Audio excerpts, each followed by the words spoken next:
بسم الله الرحمن الرحيم. السلام عليكم ورحمه الله. ازيكم يا بنات؟ اخباركم ايه؟ يا رب تكونوا بخير وفي احسن حال. فيديو النهارده مهم جدا للبنات بصفه عامه وللمتزوجات خاصه. هنتكلم فيه عن مسك الطهاره. ايه هو مسك الطهاره؟ لان في بنات كتير ما تعرفوش. هنتكلم كمان عن طريقه تحضير مسك الطهاره في البيت، وكمان طريقه استخدام مسك الطهاره. اولا يا بنات، مسك الطهاره ده عباره عن دهان بيتباع بسعر غالي جدا جدا. ان شاء الله هنعمله في البيت دلوقتي بطريقه سهله وبسيطه ومش مكلفه. مسك الطهاره ده بيستخدم لتطهير المنطقه الحساسه، وبعد الانتهاء من فتره الحيض او بعد الانتهاء من الدوره الشهريه بيطهر المنطقه الحساسه وبيديها ريحه جميله جدا جدا بتدوم فتره طويله. كمان بيفتح المنطقه الحساسه. بالنسبه للمتزوجات، مسك الطهاره ده بيعمل على تضييق المهبل، بيعالج الالتهابات والفطريات والافرازات المهبليه. كمان مسك الطهارة يا بنات من السنة النبوية، لان زي ما انتم عارفين الطهارة والنظافة من الإيمان ومعروف منذ القدم. فان شاء الله يا بنات تستفادوا من الفيديو وتعملوا مسك الطهارة بالطريقة اللي انا هعملها لكم دلوقتي. دلوقتي تعالوا نتعرف على المقادير او المكونات اللي هنستخدمها في عمل مسك الطهارة. هنحتاج هنا مسك هتشتريه من عند العطار، يا اما هتشتريه مكعبات مسك او هتشتري مسك مطحون. بس اهم حاجه يا بنات ما يكونش مطحون بودره، ما يكونش كله عباره عن بودره، لازم يكون فيه حتت كبيره كده زي ما انتم شايفين، لازم يكون فيه مكعبات كده، ما يكونش كله عباره عن بودر. يبقى هتشتري مكعبات مسك هتطحنيها بنفسك في البيت، بس ما تكونش بودره خالص، هتطحنيها بحيث ان يبقى فيها حتت سليمه، حتت كده صغيره سليمه، او هتشتريها من عند العطار. يبقى هنحتاج مسك. هنحتاج هنا برضو مسك سايل. هنحتاج زيت ورد. هنحتاج ربع كوبايه من الميه العاديه، بس يا ريت تكون ميه نقيه من الفلتر او ميه معدنيه. هنحتاج كمان ربع كوبايه من ميه الورد. يبقى المكونات تاني، هنحتاج مسك مطحون بس ما يكونش مطحون قوي، يكون فيه حتت سليمه. هنحتاج زيت ورد، وهنحتاج مسك سايل يكون مركز.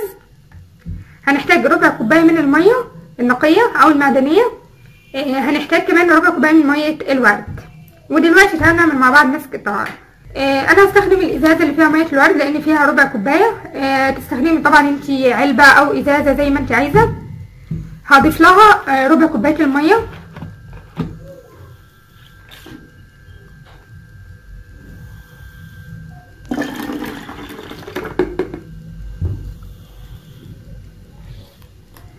هضيف حوالي معلقه من المسك.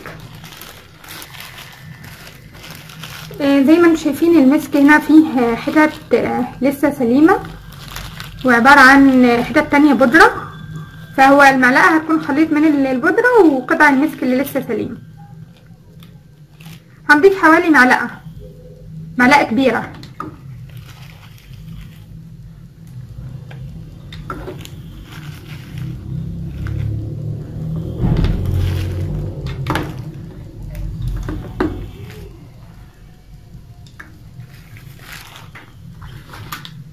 هنضيف قطرات من زيت الورد، يعني حوالي نص معلقه صغيره.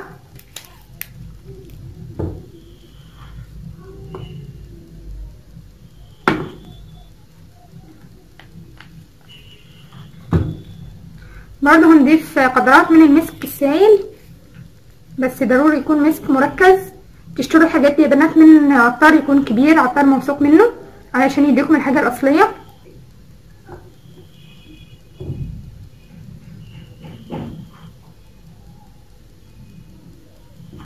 ضفت قطرات من المسك.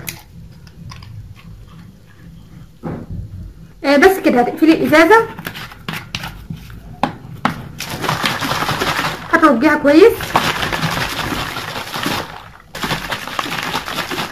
بس عايزه اقولك على حاجه مهمه، ان المسك اللي هو قطع من جوه هنا في الميه مش هتدوب، يعني ما تقلقيش تقولي لا في قطع مسك، لا هو كده مش هيدوب المسك معاك في الميه.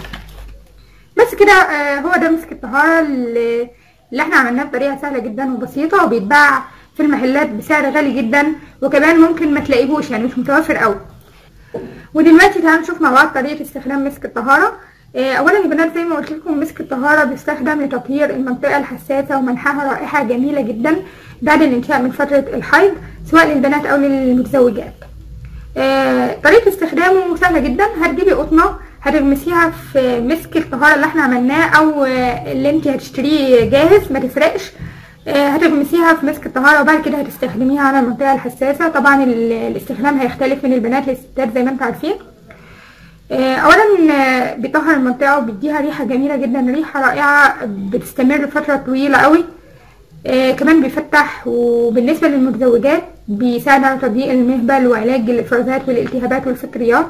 ان شاء الله يا بنات تجربوا مسك الطهاره بالطريقه اللي احنا عملناها، وانا واثقه انه هيعجبكم. ويا ريت بقى تبلغوني رايكم فيه في التعليقات. كده يكون خلص الفيديو ونكون عملنا مسك الطهاره واتكلمنا عن فوائد واهميه مسك الطهاره وكمان طريقه استخدامه. يا ريت يكون موضوع الفيديو عجبكم. يا ريت بقى لو عجبكم الفيديو تعملوا لايك للفيديو عشان يوصل اكبر عدد من البنات. ولو كنتي اول مره تشوفي القناه يا ريت تشتركي فيها بالضغط على الزر الاحمر الموجود اسفل الفيديو، وما تنسوش تفعلوا الجرس علشان يوصلكم اشعار بكل فيديو جديد. ولو في اي كومنت اكتبوا لي في التعليقات. اشوفكم على خير في حلقه جديده من دنيا المراه. وحشوني جدا جدا جدا. السلام عليكم ورحمه الله.